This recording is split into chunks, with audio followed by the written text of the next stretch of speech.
Welcome you guys, this is the Syndra. I'm going to be doing a fresh campaign in HOI4 on the Kaiserreich mod, and I've been deciding what country to play as, and I sort of looked around to see what was kind of interesting, and I settled on Egypt. So basically we're going to be playing a campaign as Egypt, and we're going to try to form the pact, the Axis, and we're gonna fight the Ottomans, and then after that we can just do whatever the fuck we want. We can take over Africa, we can take over the Middle East, maybe we can go all the way to India. I don't know, but I think I'm gonna go with India for now. No, Egypt. Egypt. The Sultanate of Egypt. So right now we have agrarian economy. Actually, let's just start this because I can change the song then, because the song at the beginning is kind of boring. It's been done to death. Okay. There we go. Thank you. Now we can change this song here. So we have... let me turn this off. There we go. Much better. So thank you, Kaiserreich team, and just give me the major events. Yeah, this is the same pop-up as before, telling us to opt out of any betas that we might be involved with, but I am not in any betas. So our country is, yeah, I can remember that this is all wasteland, so this is technically not worth anything. It's actually 3 provinces though. They have some people there. There are people here, and Sudan has a claim on this. Weird. Alright, shall we go ahead and see how strong or weak we are? We start out with 64% stability. Okay. Agrarian economy. Consumer goods factories 10%. That's not great. Factory output and production efficiency cap -20, and then 10% on the factory output there. The economy of Egypt is rather underdeveloped and largely agrarian in nature. Though some industrialization has begun, it has yet to truly affect the country. Major reforms are needed to get over this hurdle. Okay. Illiterate populace. Whoa! Holy shit! I've never seen that. That's a horrible debuff. Research time 20% and daily political power gain. We have to get that. We have to fix that. Like, that's priority number 1 there. Because if we can't get our research fast enough, we're gonna fall behind. I haven't checked the research yet, but we can see there. Inexperienced military. Oh, goody. Wow, Egypt seems like a very tough country here. We are social conservatives, alright? Land owning elites. We get political power from that, but stability goes down, consumer goods factories goes up, and resource gain efficiency. The vast majority of Egypt's land belongs to land owning elites and nobles, with less than 6% of Egypt's populace owning over 65% of her land. In quite a number of these estates, the conditions are likened to that of the Ikta systems of old. Okay, that's something we need to fix. Okay, so we are right here. Social conservatives with 35% popularity. So we just need 5 more, and then we get above 40. So that's good. We're called the Watani Party. Alright, so let's take a look at the research we have. Hey. Okay, we start with nothing. We start with the basic guns, and that is it. Okay. Engineers. Okay, that's something at least. No tanks. We have artillery. Nothing here. We do have, like, the basic ships unlocked, but none of the bigger ones. Let's, okay. Wow! We start out so far behind on tech. We're gonna have to specialize really, really hard if we want to do anything here. Well, so research time stuff is gonna be quite valuable, I think. Let's see, our army. Just group up. Everybody get in here. So we have 10 dudes. You are 18 combat wide. The basic troops here. You are 12 combat wide. We have militias. I don't really want militias. And then we have garrisons with support artillery. That's quite defensive, actually. Okay, we'll sort that out later. But for some reason we can't even pick a focus yet. Whoa. this tree looks awesome. Okay, let's start all the way on the end here. So we have aviation reform. Okay. This is gonna quickly run through this here. Doctrine. Okay, this is like a company that I can unlock. Yeah, this is a pilot's company.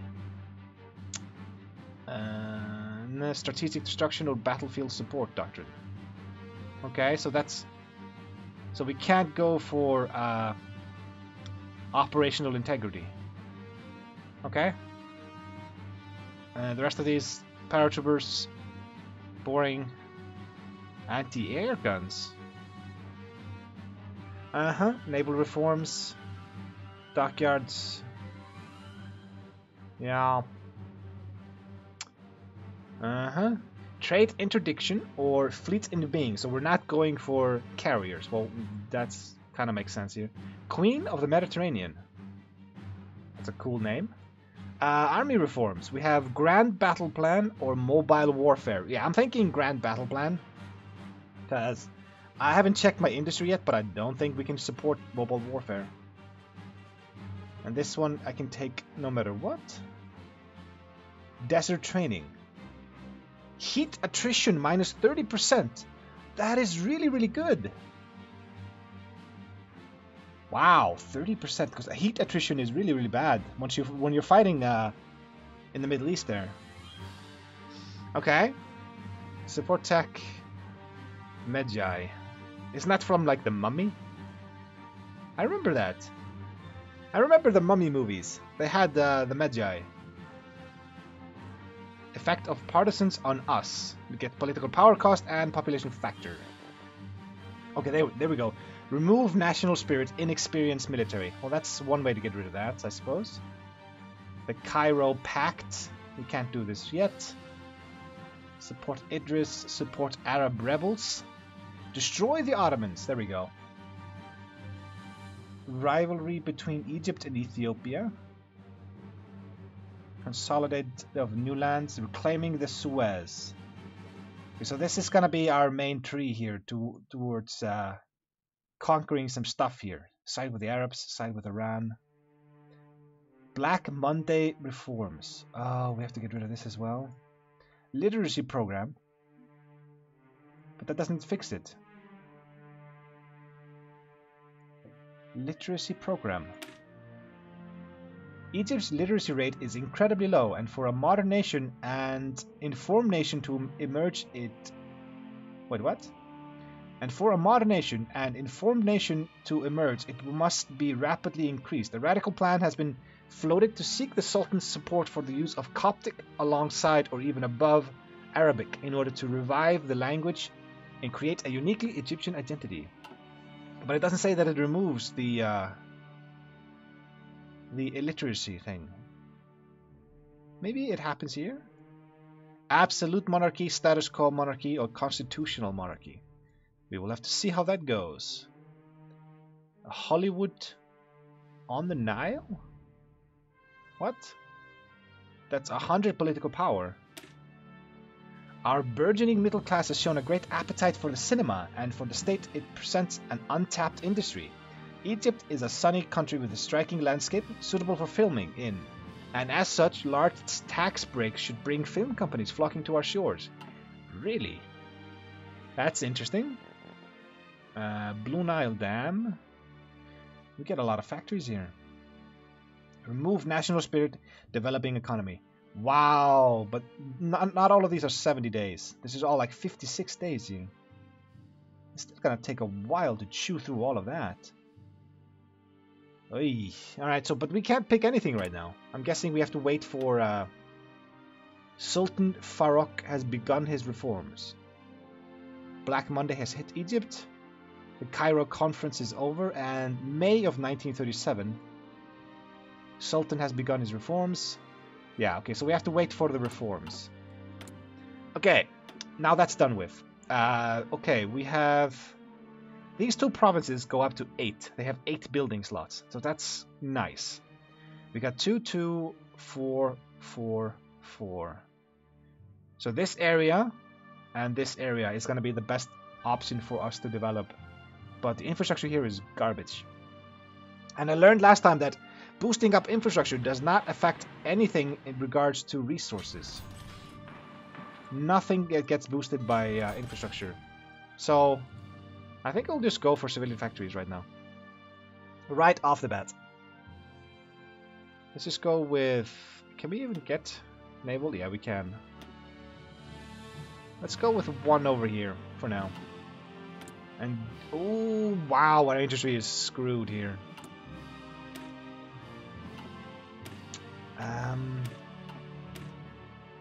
I think I'll just change all of you to infantry for now. What do we have? We have a Desert Fox. That's really, really good. Do we have anybody else that has Desert Fox? Brilliant strategist. Promotion cost reduction there. Infantry leader. I like this guy. Mohammed Naguib. I have no idea how to pronounce that, but that's as close as I can get, I think. Infantry expert right away. Oh, that's beautiful. And field marshals. We have fast planner, war hero, politically connected, and old guard. They're both old guards. That's unfortunate. Reinforce rate. I like that. I like a reinforce rate. I've seen that sometimes if fights just completely stop or halt because the reserves don't join in the fight quick enough. And for now, I'm just going to tell you to border over here. We have 3 factories and 1 dockyard.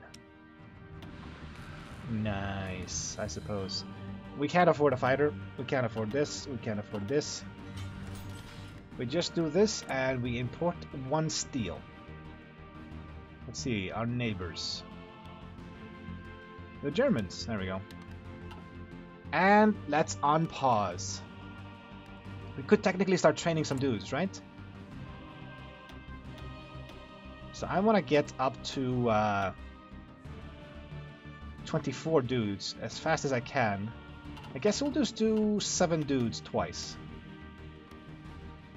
Try to do that when you can. Alright, unpausing, speed 4. Okay, low popularity. That's bad. Wow, that's a lot of text there. The Sultanate of Egypt. The history of modern Egypt conveniently began in 1882 when Egypt joined the British sphere of influence in the region, a situation that conflicted with Egypt's de jure position as part of the Ottoman Empire. In 1914, the Protectorate was made official and the title of the head of state, which had changed from Pasha to Khedive in 1867, was again changed to Sultan. This formally repudiated the vestigial suzerainty, what the fuck is this? Suzerainty of the Ottoman Sultan in Constantinople, who was backing the Central Powers in the Welsh Creek. Abbas II was deposed by the British and replaced as Sultan by his uncle, Hussein Kamil, who was my dude. Fuad, okay. Upon his death in 1917, his only son, Prince Kamal al-Jin Hussein, declined the succession, and Hussein Kamil's brother, Ahmed, ascended the throne as Fuad I. So that's me. Okay. With the ratification of the Peace with Honor, Egypt remained part of a now weakened British sphere. This would increase anger within the Egyptian populace that exploded in violence in 1925 during the collapse of the British Empire. This would become known as the Egyptian Revolution, where Fuad I proved his legitimacy by leading the people in the revolution. The revolution was largely nationalistic in nature, uniting Egyptians of all social classes, faiths, and occupations together to rid Egypt of the foreign British once and for all. Okay, the revolution would also bring about Egypt's constitution based on the German model. In the chaos of the revolution, the Germans seized the Suez Canal, which Egypt reluctantly accepted in order to avoid a conflict with the German Empire. We are going to want the Suez Canal back. Guaranteed. Since the revolution, there has been a conflict between liberals that seek to go further and make the monarchy a true constitutional monarchy, and the conservatives that wish to keep the status quo. Moreover, as 1936 arrives, the Sultanate's eyes go increasingly upon the young Farouk, the heir to the throne, whom is being groomed for the throne. Farouk. Okay, with the decline of the Ottoman Empire, members of all political parties began to wonder and plan of restoring the might of Egypt and dreaming of an Ottoman-free Middle East. We shall be the masters of our own destiny. So our number one concern is the Ottoman Empire. And right now, they are sort of like... I think the Germans will oppose them. Will support them, that is. Because I think the Germans got rid of the dude that was in charge here and put their own guy in charge. They have paternal autocrats over here.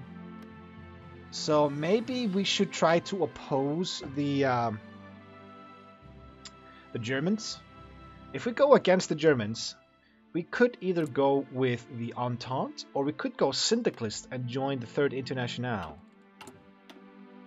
But let's see, is there a way for me to pick a side? I'm just gonna see if there's like mutually exclusive options here. And I think it's only down here. Status quo monarchy, constitutional monarchy. Liberal reforms have been implemented. Conservative liberal reforms. Okay. So I can choose this later on. Okay, side with Iran. Join the Cairo Pact. Kurdistan gets the event. Okay. Yeah, I want to be the leader of the Middle East over here. So we'll see if we can't get some people to join us here. Like, this is a puppet of the Ottomans. And Yemen is as well.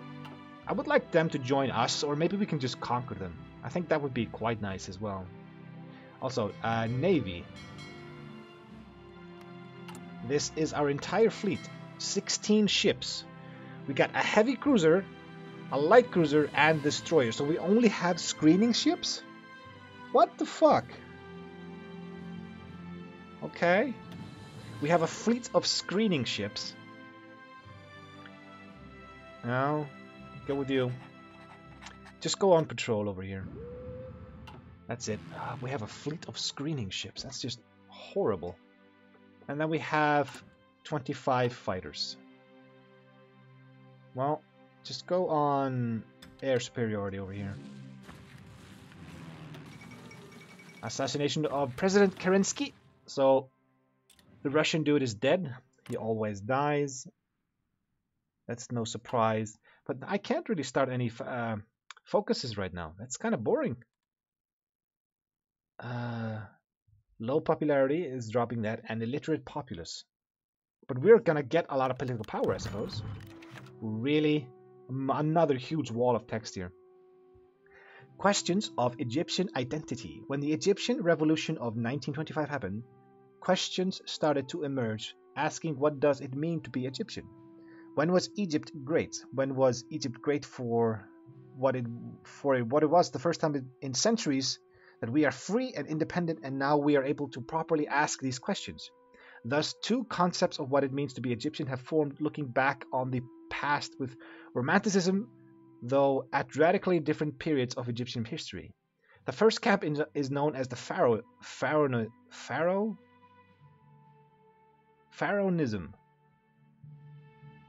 I don't know how to... It's Pharaoh, but how is the O there? Pharaoh. I have no idea. They look to the pre-Islamic past, to the days of the pharaohs, or for a time when Egypt was truly great and powerful. They argue that Egypt is a Mediterranean civilization and stress the role of the Mediterranean Sea within Egyptian culture. Though they do not neglect the Nile, largely it aligns with the liberal parties, though strictly speaking it is not liberal. And even some of the Watani, that's my group, support it.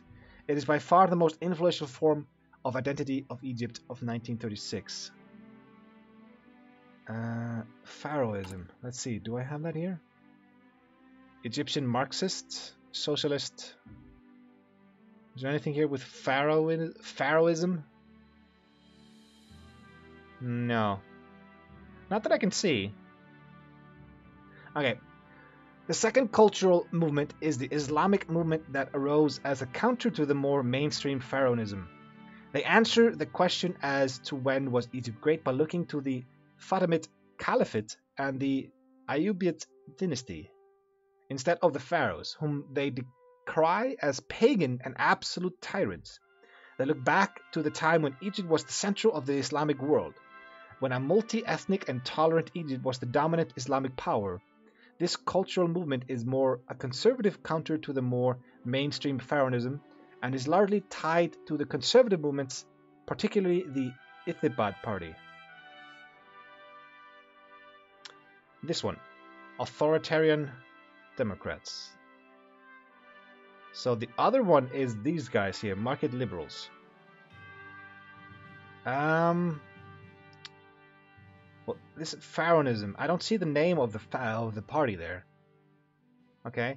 It should be noted that both camps support a multi-ethnic Egypt. Both pharaonism and Islamists believe that Egypt has always been a multi-ethnic state. Both concepts are largely romantic, nationalists in nature, and have an impact upon culture and the arts. Okay.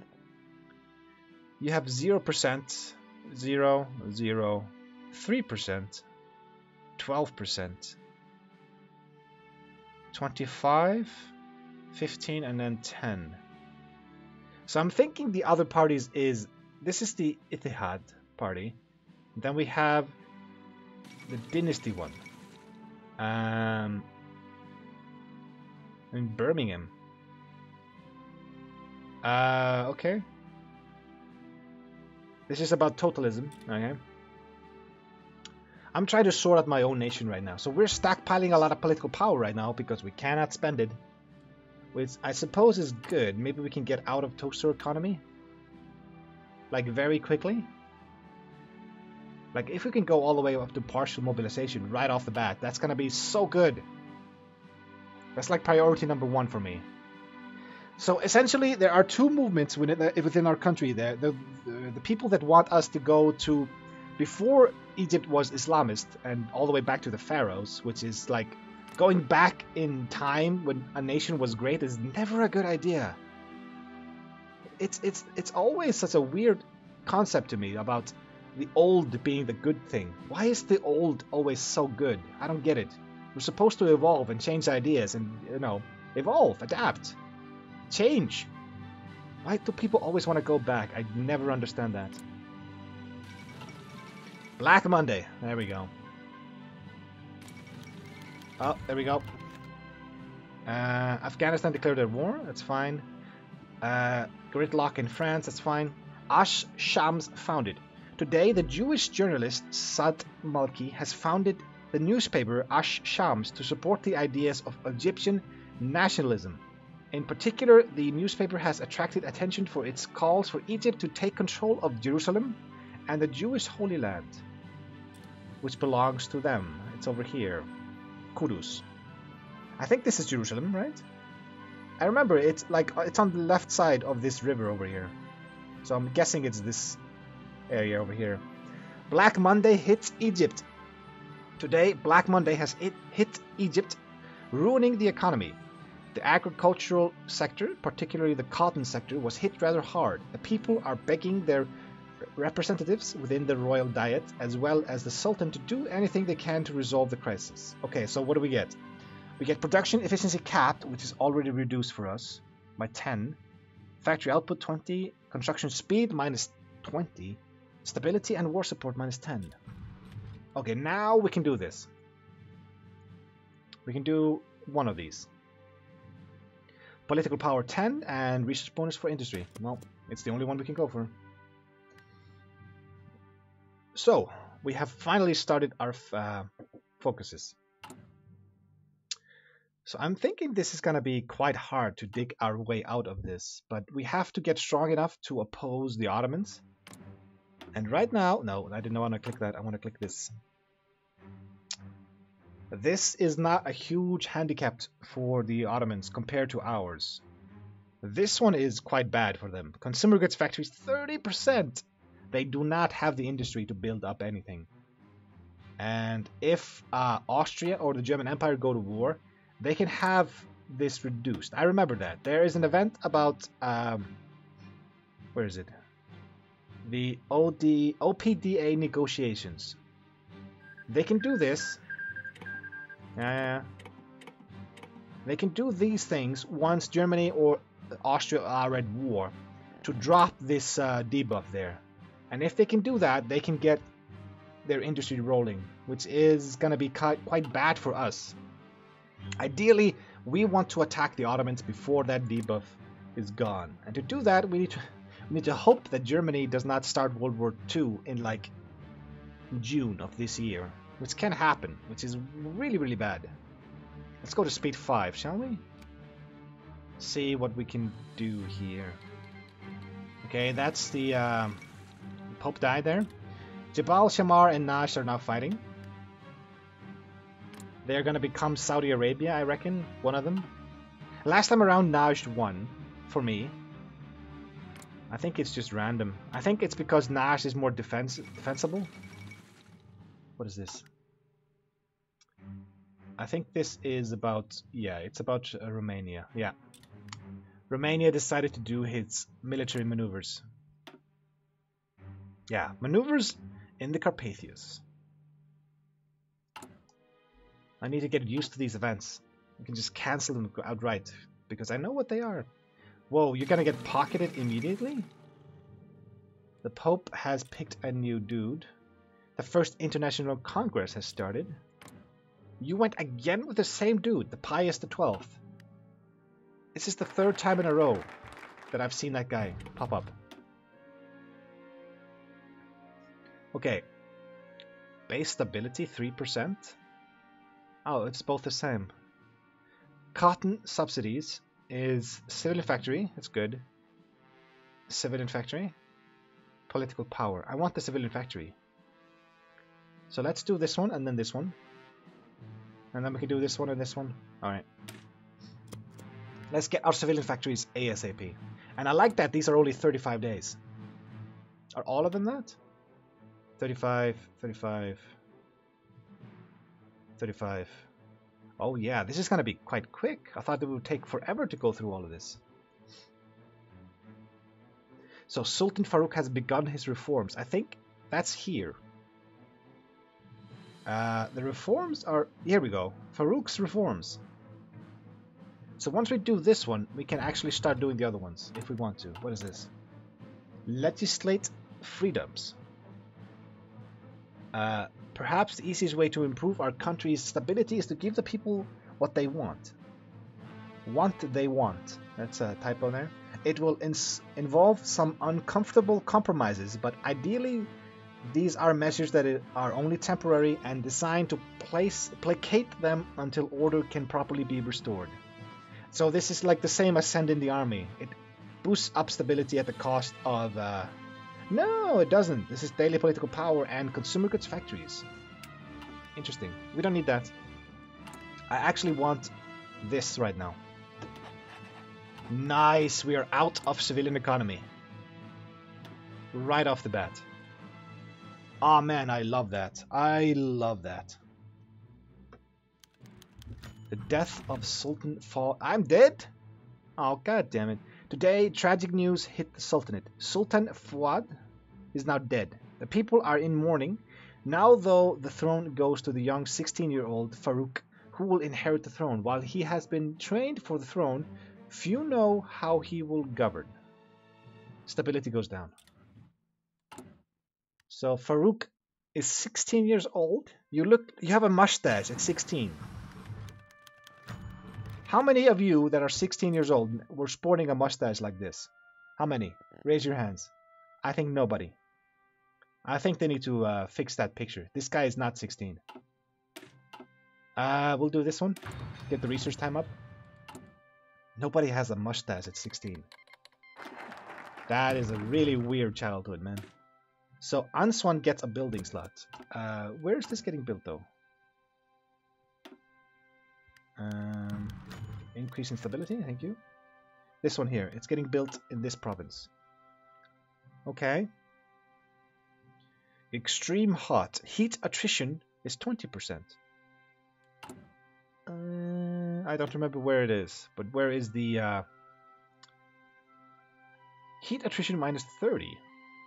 But the attrition is 20. This is very hot. That's 10%. Where was extreme hot? There we go. Extremely hot. Heat attrition 20%. So what happens when the attrition is negative? Wait, what? Does it just stop at 0? It doesn't make sense that the attrition would be positive. I mean, it would be negative. That means we would actually gain troops by walking in the sand. That doesn't make sense. Okay, the Baltic Duchy is fighting. And looks like Najd won this. Like I thought they would. No, there we go. Secure holdings. Thank you. Alright. Saudi Arabia. It did not take them long to form, did it? Okay. Land of Faith. So they went with the faith option here. They're gonna cleanse all of these dudes here. Uh-huh.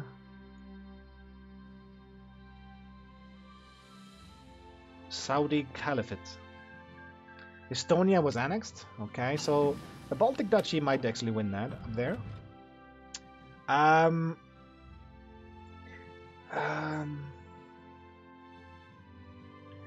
Like, output would be quite good. But the retention, I'm thinking... Production, efficiency, base, and then retention. I hate it when I scale up my... Like, if I change infantry equipment 1 to 2, it goes all the way down to like 10%. It plummets the efficiency. But with the retention and the base, it's actually going to help us. The only difference between these two is this one has 5% more output. And if you take all 5 of these, you get 25% more factory output. Like in the late game, once you hit 1943. But this retention and base, I'm going to go with this. I usually go with, what's it called? Extensive? Concentrated, yeah. Concentrated and dispersed. But this is fine. It's fine. And you know what, guys? I think I'm going to finish this focus and then I'm going to call it quits for this episode. And I'm kind of would like to get Suez Canal here. We've got no resources, but they do have the canal. Secure holdings and give me the civilian factory in Alexandria. Beautiful. So, I just started this fresh campaign as the Sultanate of Egypt. We are having some issues with our infrastructure, as usual, and industry, infrastructure.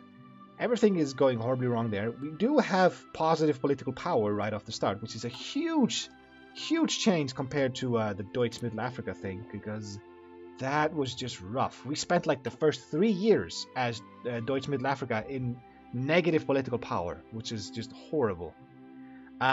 We might be able to change right away into early partial mobilization. That's going to help us a lot. And we're just going to try to build up an army and an industry and then see where it goes from there. But anyway, I will see you guys in the next episode. But until then, see ya. And thanks for watching.